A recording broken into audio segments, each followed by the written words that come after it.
Bueno, aquí estoy de nuevo de vuelta. Mi nombre es Roberto A. Solera y hoy quiero hacer un comentario sobre la última columna que escribió el señor Enrique Patterson para el Nuevo Herald, donde hace énfasis en el racismo del gobierno cubano, lo cual es cierto hasta una cierta medida, pero una vez más hace énfasis en lo que él, Charles Moore e incluso Morúa, el que está en Cuba, le llaman los cubanos, ¿cómo le llaman? African Cubans, o sea, los cubanos africanos, Cuban Africans. Martí decía que dígase hombre y se dirá más que blanco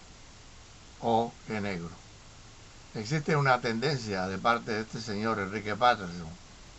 el cual tuve el disgusto de conocer en una reunión informal que ocurrió en casa de un amigo común, donde a priori apenas conociéndolo y por su forma de expresarse, me percaté de que tenía un antirracismo, pero era un antirracismo contra los blancos. Lamentablemente algunos negros cubanos que fueron educados en el marxismo, vivieron en Cuba muchos años, incluso que nacieron en Cuba posteriormente a la revolución, entre comillas, tienen esa actitud de creer que las cuentas que los blancos le deben, según ellos, a los negros cubanos, hay que cobrarlas de alguna forma. Es cierto que tras las guerras de independencia cubana, los negros en su mayoría no tuvieron el alcance y pudieron llegar a las posiciones más cimeras dentro del régimen republicano que se instauró tras la ocupación americana. Sin duda alguna, los americanos, tras participar en la llamada por ellos guerra hispanoamericana y por nosotros guerra hispano-cubano-americana, se apoyaron en los anexionistas como Montoro y otros más, buscando que en Cuba no se hiciera lo que presuntamente querían Maceo, pues Máximo Gómez y Martí. O sea, que se hiciera una revolución profunda que arreglara todos los problemas económicos y sociales que aquejaban a nuestra nación en ese momento, la cual escasamente tenían aproximadamente 1,5 millones, menos de 2 millones de habitantes. Es cierto que la gran mayoría del Ejército Libertador, sobre todo en las áreas orientales, estaba integrado por negros y mulatos, sobre todo en lo que se respecta a la infantería. Los dirigentes mayoritariamente eran blancos en el ejército Mambí, lo cual no era óbice para que gente como Antonio Maceo, José Maceo, Jesús Rabí, Guillermo Moncada y otros generales fueran negros y mandaran tropas mixtas o tropas blancas y negras o negras en su mayoría. Tras la independencia que los americanos tramitaron con los españoles y con los reformistas y con los remanentes del Ejército Libertador, que no eran los primeros cuadros de la Revolución Cubana, pues habían muerto, como Martí, Maceo, Máximo Gómez, José Maceo, Guillermo Moncada y otros más. Los que sobrevivieron a la guerra, que no eran tan radicales como pudiera ser Menocal, como pudiera ser José Miguel Gómez, como pudiera ser Sayas, que anteriormente había sido reformista, o sea que había sido de los que querían que Cuba fuera autónoma, pero no que cortara todas sus ligaduras contra España. La gran mayoría de los negros no tuvieron las enormes oportunidades que teóricamente tenían los demás cubanos. No hay que olvidar que cuando los Estados Unidos